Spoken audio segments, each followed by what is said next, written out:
Ya, karena ini sampai dicontohkan oleh izin ya, biar supaya saya belum menemukan contoh yang lain, tapi ini diceritain oleh guru kami kayak gini. Dulu ada seorang ibu keluar dari Masjidil Haram, beres ibadah, lalu ngelihat tanah begitu lapang, ya Allah, Masya Allah, langit begitu luas, tanah begitu lapang, manusia ada segini banyak. Sambil menatap indahnya langit, tahu-tahu ada sesuatu yang hangat jatuh ke dahinya, ceprot. Apa tuh Bu, kira-kira Bu? Hah? Hah? Kotoran burung. Masya Allah. Diberakin burung. Masuklah dia ke dalam, dibersihin, wudhu, cuci, sholat tobat, baru keluar. Ditungguin sama teman-temannya yang lain. Perasaan tadi keluarnya bareng, kenapa masuk lagi lama? Iya, tadi kena kotoran burung. Terus gimana? Ke dalam, wudhu, sholat tobat. Kenapa kena kotoran burung, sholat tobat? Nah, ini penjelasannya baru dimulai ya. Ibu-ibu tolong di sini tolong lihat ya. Langit segini luas, tanah segini lapang, manusia segini banyak. Jidat saya segede gini, pantat burung segede gitu. Itu matematikanya dari mana bisa tepat kena di sini? Ternyata di situ ada seorang guru fisika, Pak, ahli fisika. Betul juga ya. Ini kalau dihitung kelembaban udara, sudut kemiringan pantat si burung, trigonometrinya, ya, kecepatan angin, dan yang lebih rumit adalah tingkat kemulesan si burung. Bisa-bisanya mules ngelihat si ibu tuh. Ceprot, mau ngapain? Ngambek. Saya tidak terima. Tanda terima udah jelas di sini masih anget. Ya. Mau dimarahin burungnya, nggak ngerti bahasa manusia. Ya udah, dia cuma sibuk berpikir, ya Allah, sekian banyak aku yang engkau pilih, bisa jadi ada dosa yang belum aku tobati. Karena kadang manusia tuh emang jujur izin ya, gampang ketipu. Contoh ya, Bapak Ibu suka nggak dikasih uang 100 juta? Suka, tapi palsu. Nah, ya. Kita juga kadang suka dengan sesuatu yang palsu. Contohnya apa? Pujian palsu. Contoh acara reuni, berapa kali telinga ini akan sering mendengar pujian-pujian yang nggak tahu ya. Ibu setiap hari tambah muda ya. Nah, sok ya, Bu. Menurut Ibu jujur nggak itu pujian, Bu? Di mana masuk akalnya secara medis manusia tambah muda setiap hari, itu gimana masuk akalnya? Tapi senang kita mah, ngaca, senyum-senyum sendiri ya, aku tambah muda. Tadi juga ditanya umur, ibu aslinya umur berapa sih semuda ini? Aku udah 42 loh, kok kayak 41,5 ya. Lumayan Bu, setengah tahun bisa beramal berapa banyak gitu ya. Insya Allah. Lagian hati-hatilah dengan pujian, kadang suka ada bisikan mengerikan. Setelah muji, dia mendekat, ada bisikan, Bu, boleh pinjem gocap dulu nggak? Nah, pengen pinjam duit. Ya. Hati-hati. Kadang kita tidak cukup jujur melihat siapa diri kita yang asli. Ya. Kita menganggap pujian orang itu adalah diri kita yang asli. Ketipu sama topengnya. Ini juga izin nih, saya belum menemukan contoh yang lain ya. Ada seorang bos makan sama karyawannya 3. Ya si bos qadarullah teh mules, maka mau nggak mau kelepasan keluar gas beracun ya. Udah ditahan tetap keluar. Nggak enak, dia juga minta maaf. Aduh maaf teman-teman, bau ya. Masalahnya cuma 1 Pak. Besok para karyawannya gajian ya. Maka ketika si bosnya kentut berkata, maaf teman-teman, bau ya. Hah? Enggak kok bos, wangi. Iya kan, wangi kan, wangi. Oh iya wangi. Si bos ketipu, menganggap itu adalah dirinya yang asli. Apakah ini hasil tahajudku setiap hari? Allah berikan aku karomah sebagai manusia yang kentutnya wangi. Terima kasih wahai Allah. Padahal itu mereka muji karena ngarep digaji. Ya. Dia tertipu. Besoknya dia makan lagi, tapi bukan sama karyawan, sama rekan-rekan, sama pengusaha, sama-sama kaya. Maka kalau kemarin malu ditahan-tahan, dengan testimoni 3 karyawan ya hari ini tanpa ragu, ya sampai naik badannya juga, gitu ya, saking kuatnya tekanan dari bawah, gitu ya. Masalahnya satu, teman-temannya tidak minta digaji sama dia, maka jelas berkata jujur, bro, tadi pagi makan bangke apa? Saya tidak terima. Kemarin 3 manusia bersaksi kentut saya wangi. Siapa kalian ngatain bau? Nah, ketipu topeng. Ya. Kita naudzubillah bisa jadi. Ih, si bapak, si ibu itu mah ya Allah, udah malam kayak gini nongkrongnya masih di masjid, ngaji. Jika kayaknya suci, dia mah bersih. Tuh. Padahal Allah tahu kita pas sendirian pernah ngapain aja. Ya, ketipu sama yang aslinya seperti apa. Makanya terakhir waktu ketemu dengan AA juga di salah satu nasihat yang beliau ingat, pokoknya ingat aja, jangan sibuk dengan apa yang orang lain tahu, tapi sibuk dengan apa yang Allah tahu tentang diri kita. Ya, karena kalau enggak gampang ketipunya. Sampai akhirnya memperibet diri sendiri, Bu. Coba lihat anak-anakmu. Dicaci sama temannya ngambek nggak kira-kira? Nah, kamu begini, nah tenang aja. Polos gitu ya. Abi jangankan gitu, dibikin benjol sama temennya, 5 menit kemudian juga main lagi.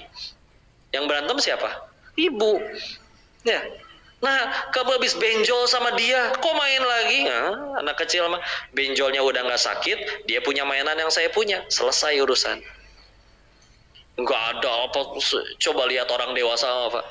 Karena mulut satu orang dicaci, bisa di pengadilan tuh berbulan-bulan, Pak.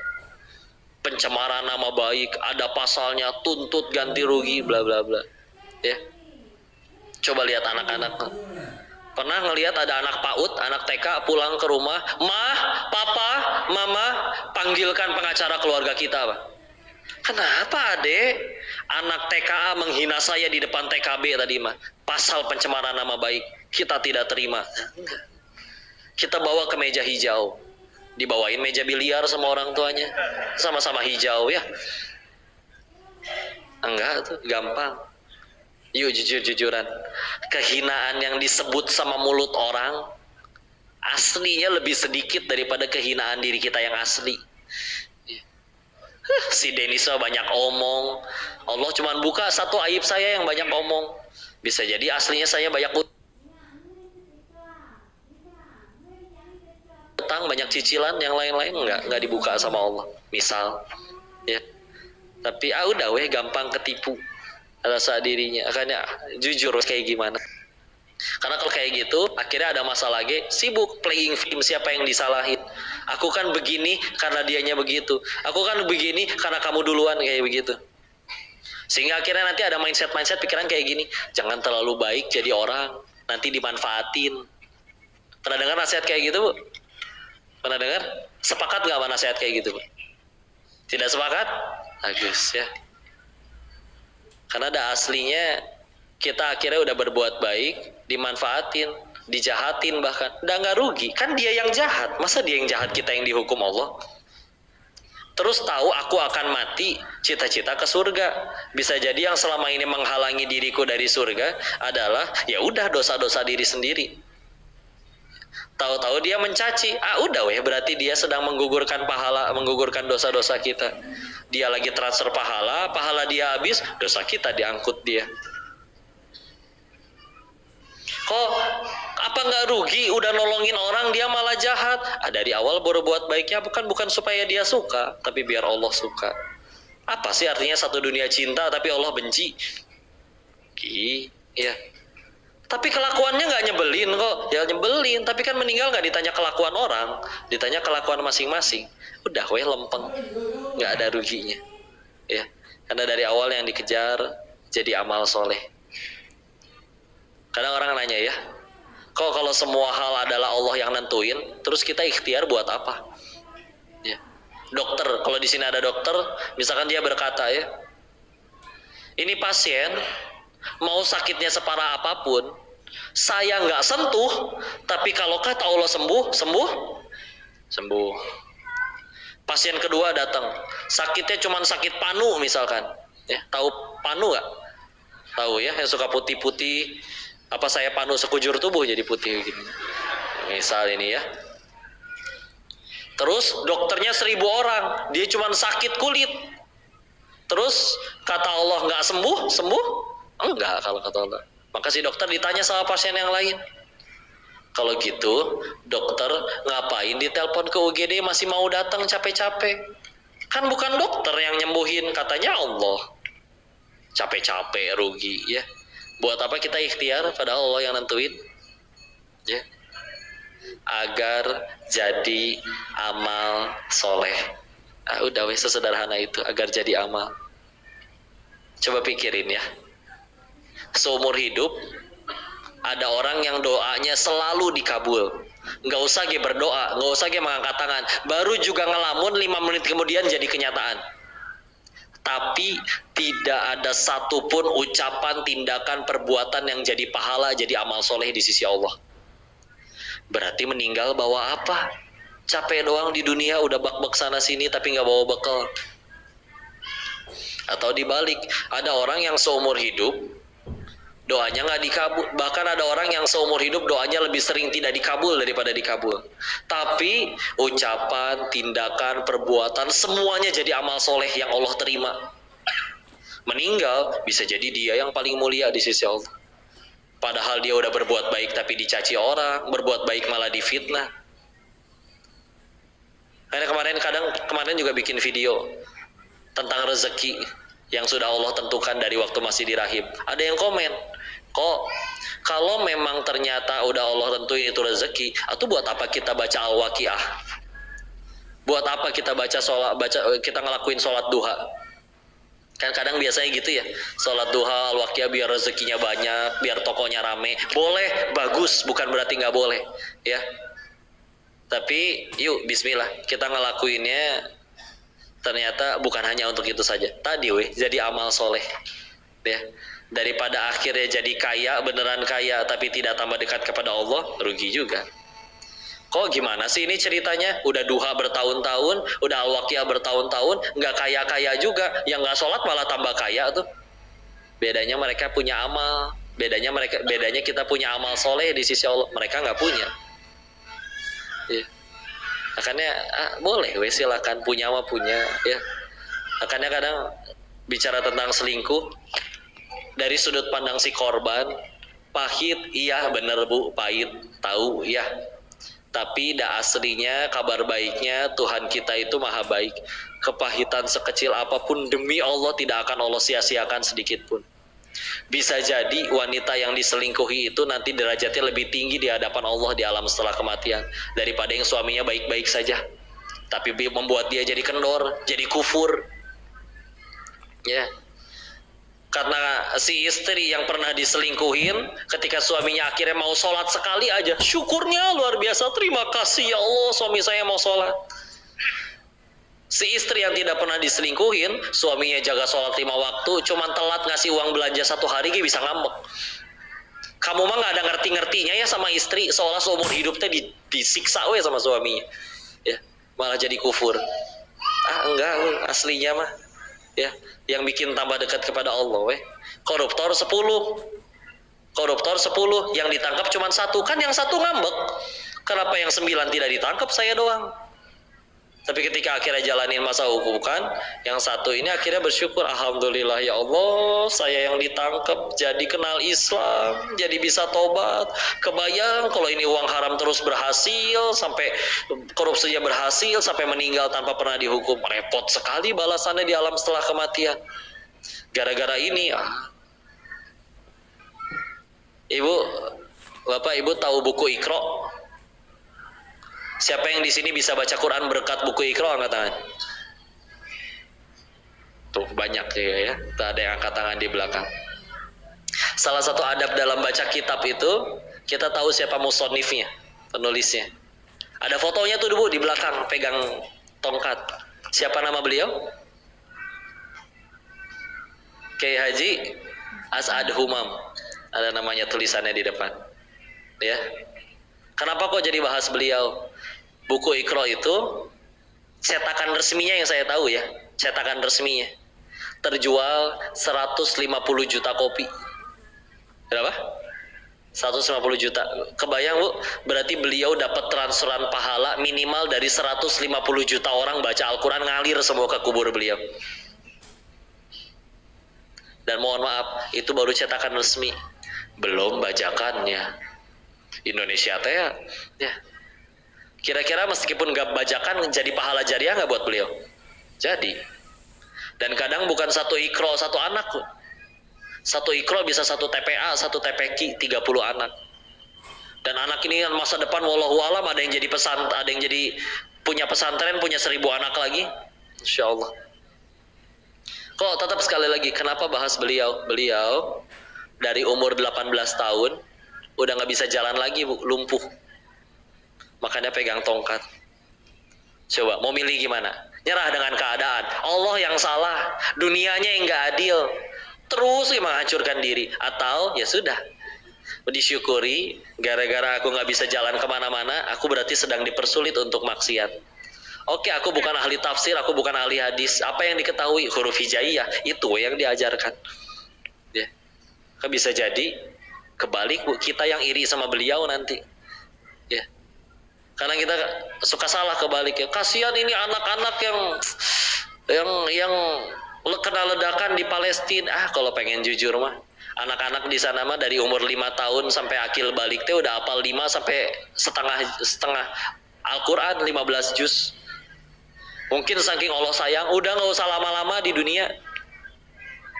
Ya. Sebelum punya dosa pulang. Bisa jadi mereka yang kasihan. Ya. Si Denis ngapain ya itu di Indonesia? Umur panjang tapi nambah-nambahin dosa, nggak jadi pahala. Ya. Aslinya kita yang kasihan. Ya. Dah tenang, terima aja. Bu, terima tidak? Terima ya. Semua yang Allah tentukan udah pasti baik ya. Nggak terima juga nggak enak ya. Tidak terima setiap kali foto pengen selalu kelihatan langsing, ibu tahan nafas, capek kan? Capek ya. Berhasil terlihat langsing, wajahnya terlihat berwarna biru, kekurangan oksigen. Ya. Survei sedikit boleh Bu? Survei ya, Bu. Masih bangun tidak? Masih bangun ya. Bu, saya pengen tanya, kenapa ibu-ibu kalau foto itu nggak bisa satu kali Bu? Tetap aja diulang. Kan mukanya nggak berubah Bu. Sekali kok, sekali. Tetap aja 3 kali, 4 kali. Belum timernya 5 detik. Ya. Ya. Ada yang bilang katanya, kan ganti angel kok, ganti sudut. Oke, kita survei ya. Bu, ibu foto 10 orang. Yang 9 senyumnya sempurna, tapi ibu merem sendiri. Diulang nggak fotonya?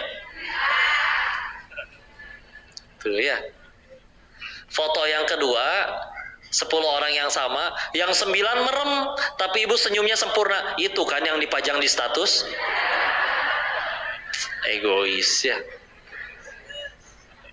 Bu, pulang acara, nyampe rumah, pasti ngelihat hasil foto-foto tadi kan? Apakah akan disimpan semua? Tentu tidak. Pasti dihapus. Jawab jujur Bu, mana yang dihapus? Yang ibunya bagus atau yang lain yang bagus? Bagus ya. Yang lain bagus tapi ibu merem di situ, dijamin dihapus tuh foto. Ya. Kadang teh beres ngaji, saya suka cek handphone, kadang teh suka ada yang nge-tag di Instagram, tapi nggak sedikit pas yang diupload pas yang sayanya lagi merem. Padahal saya hafal betul ini ibu tadi fotonya 5 kali. Kenapa yang diupload yang saya lagi merem? Oh, pasti di foto yang 4 lainnya saya melek si ibunya yang merem pasti. Ya. Bu, tenang ya. Jangan takut jadi tua. Kenapa jangan takut? Karena udah jadi, nggak bisa mundur lagi ya. Insya Allah. Tidak perlu repot menjelaskan. Si Koko mah nggak tahu. Waktu ibu masih muda pakai seragam SMA lucu loh. Iya Bu, percaya. Ibu pengen lebih lucu lagi Bu? Ibu pakai lagi seragam SMA-nya sekarang ya. Luar biasa. Ini pecah ini majelis asli ya. Udahlah, tenang aja ya. Sibuk dengan yang Allah suka ya. Insya Allah. Sampai jam berapa ini? Hah? Terusin. Sampai jam berapa ini? Itu jamnya bener nggak? Masih lanjut. Nah, lanjut. Masya Allah. Nanti mungkin bisa kita berikan beberapa kesempatan. Boleh, siap. Ya. Sebelum ke tanya jawab, saya tutup dengan ini ya. Tadi makanya saya lagi diingatkan bagaimana kita fokus membuat amalan kita diterima oleh Allah. Maka kan biar diterima syaratnya ada dua. Satu, niatnya benar. Dua, caranya benar. Udah hafal itu mas semuanya ya. Niat benar tuh gimana? Lillahi ta'ala weh, karena Allah suka. Cara benar itu gimana? Ya dicontohin oleh Nabi. Makanya kadang ada orang, aku lagi semangat pengen ibadah nih kok. Makanya tadi aku sholat subuhnya 6 rakaat. Ya nggak bisa ya. Nggak bisa ya. Karena meskipun niatnya benar, caranya juga harus benar ya. Maka ya sudah. Kita ketika bicara tentang bab niat, saya izin mengutip pendapat dari waktu ngaji sama guru kami Ustadz Budi Ashari tentang tafsir Al-Qurtubi, Imam Al-Qurtubi, tafsir Al-Qurtubi tentang bab niat. Beliau memberikan contoh tentang 3 hal. 1, kalau ada seseorang toharoh, tahu toharoh? Berwudu, bersuci gitu ya, bersuci, mandi wajib atau berwudu dengan niat untuk mendinginkan dirinya. Bisa jadi Jogja siang hari panas sekali, 15 menit lagi azan, kayaknya wudu seger banget nih, pas habis ini juga waktunya sholat, beneran sholat tuh akhirnya. Tapi menurut Imam Al-Qurtubi, kata Ustadz Budi Ashari, itu tidak cukup untuk membuat amalannya diterima. 1. 2, kalau ada orang berpuasa untuk kesehatan lambungnya, sekalian pas besok hari Senin, jadi dia puasa Senin. Sekali lagi kata Ustadz Budi Ashari mengutip pendapat Imam Al-Qurtubi, itu tidak cukup untuk membuat amalannya diterima. Contoh yang ketiga, kalau ada imam lagi sholat, ketika ruku, kalau ruku kan kadang bisa kelihatan ada orang baru datang ya, pengen ikut ruku. Dia sengaja memperlama rukunya agar orang itu bisa masbuk. Karena kalau dia ruku pas masbuk kan gak usah ngulang rakaat kan. Kata Imam Qurtubi sekali lagi, itu tidak boleh untuk dilakukan menurut beliau ya. Meskipun nanti menurut pendapat secara fikih ada lagi masih boleh dan yang lain-lain ya. Kenapa? Karena 3 hal tadi kata Imam Al-Qurtubi itu 3-tiganya ranah ibadah, dan satu-satunya zat yang layak diibadahi hanyalah Allah. Terus kita meniatkan ada niat lain selain untuk Allah dalam amalan tersebut, beliau khawatir itu tidak diterima. Ini mah cara penyampaian beliau dalam cara beliau menjaga niat ya. Karena kalau kita bicara baiknya Allah mah ada kisah-kisah pelacur memberi minum seekor anjing diampuni, ada. Di kitab Riyadhus Shalihin di dalam ada syarahnya tuh lengkap, Masya Allah. Ada kisah yang membunuh 100 orang diampuni sama Allah belum sempat bertobat, ada. Allah tuh memang segitu baiknya. Tapi beliau nggak punya keberanian mengakui atau menganggap dirinya layak mendapat kebaikan tersebut. Bukankah Imam Tirmizi meninggal buta, perawi hadis? Kenapa buta? Meninggal dalam keadaan buta karena usia senjanya terlalu banyak menangis. Kenapa menangis? Kenapa terlalu banyak menangis? Karena takut bekalnya pulang ke hadapan Allah nggak cukup. Ahli hadis segitu teh. Umar bin Khattab mengambil sebatang ranting, diajak ngobrol. Wahai ranting, betapa nikmat jadi dirimu. Ditanya oleh orang lain di sebelahnya, wahai Amirul Mukminin, kenapa nikmat menjadi ranting?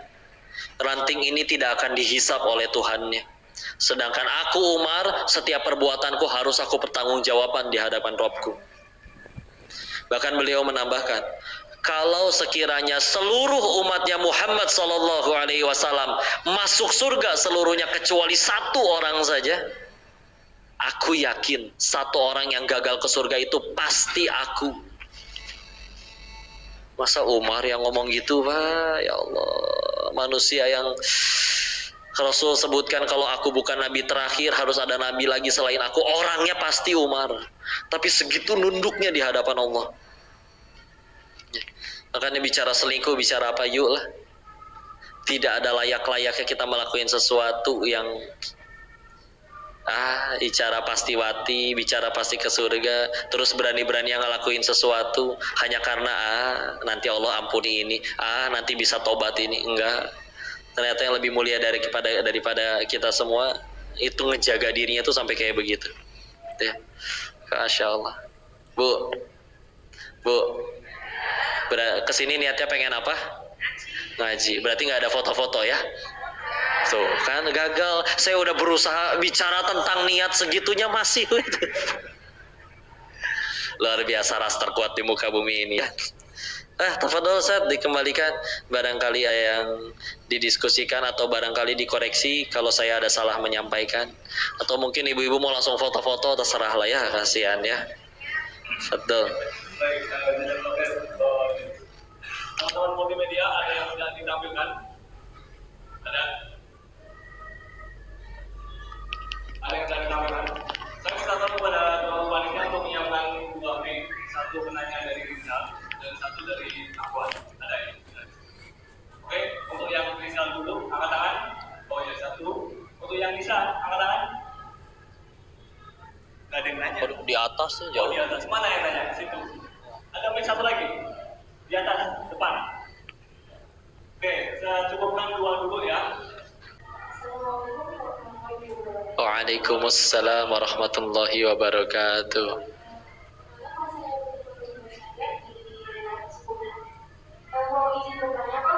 Nggih. Lagi banyaknya apa?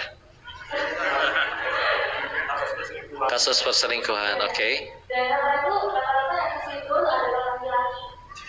Oh gitu. Yang ketahuan kali. Yang ketahuan.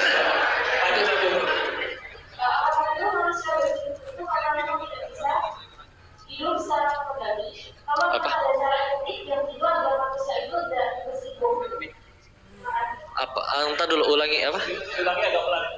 Apa betul manusia itu berselingkuh karena memang tidak bisa hidup secara monogami? Lalu apakah ada cara efektif yang hidup agar manusia tidak berselingkuh? Apakah karena manusia tidak bisa monogami? Oh, Tidak bisa berselingkuh karena monogami. terus tadi yang keduanya apa? Lalu apakah ada cara yang efektif agar manusia tidak berselingkuh? Cara akademik.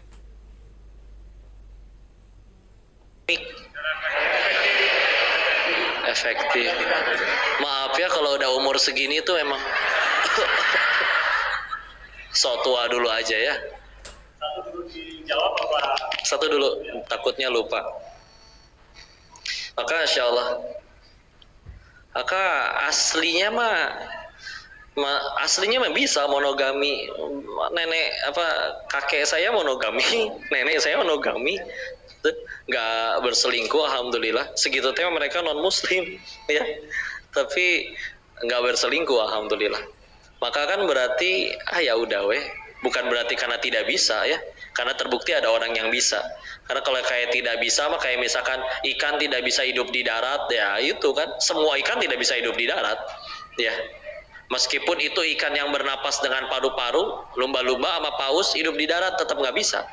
Karena emang kayak gitu. Karena kalau misalnya apakah manusia itu selingkuh karena tidak bisa monogami, berarti harusnya tidak akan ada yang berhasil tidak selingkuh sampai meninggal dong. Ya kan?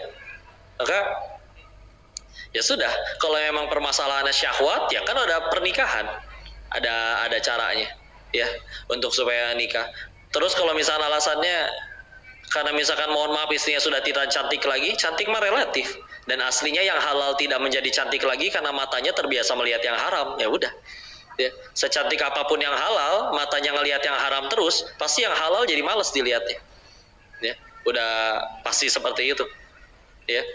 Secara efektif maka balik lagi ya, selama ini dakwah ngaji ya sudah ya, ngajak kepada ketauhidan, ngajak takut kepada Allah, ngajak tambah dekat kepada Allah. Sebetulnya tidak hanya untuk masalah selingkuh ya, untuk masalah apapun ya, karena semuanya pasti pengen bahagia, semuanya nggak pengen ada masalah. Ya udah, Allah udah turunkan caranya, silakan tinggal nurut aja ya.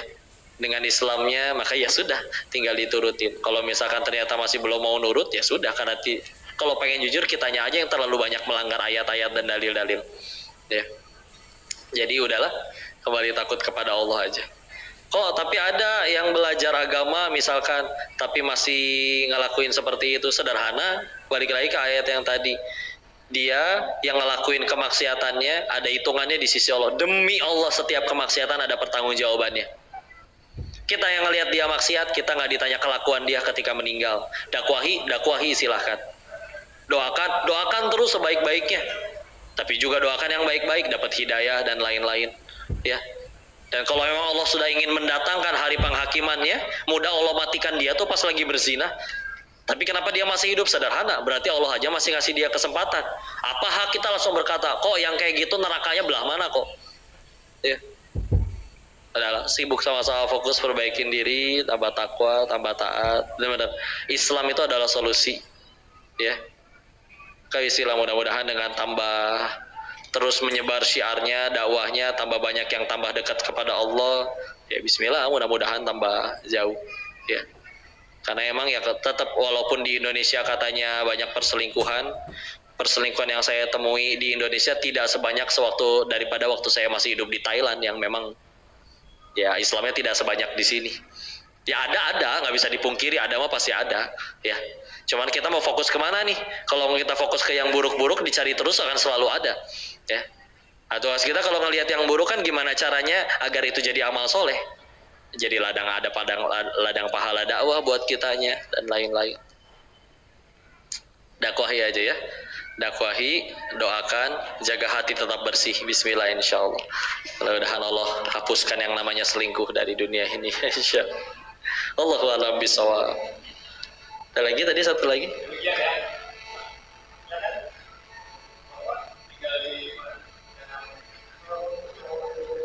Waalaikumsalam warahmatullahi wabarakatuh. Nggih.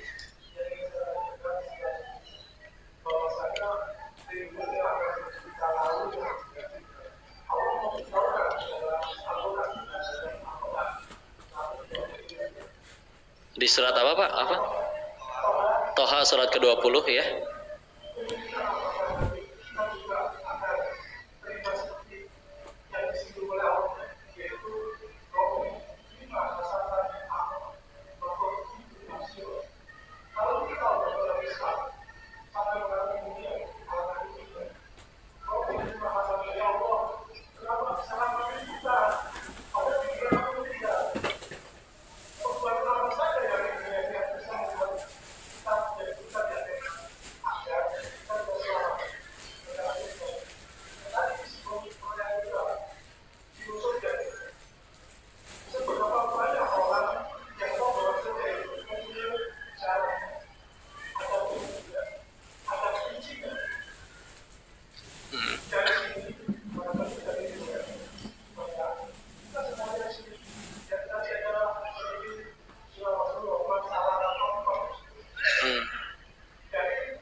Masyaallah. Waalaikumsalam warahmatullahi wabarakatuh. Gimana tadi Tat? Pertanyaannya mengandung nasihat juga sebenarnya. Masyaallah. Tadi yang pertama atau Surat Toha. Kenapa kami tidak bisa melihat, padahal ketika di dunia kami bisa melihat?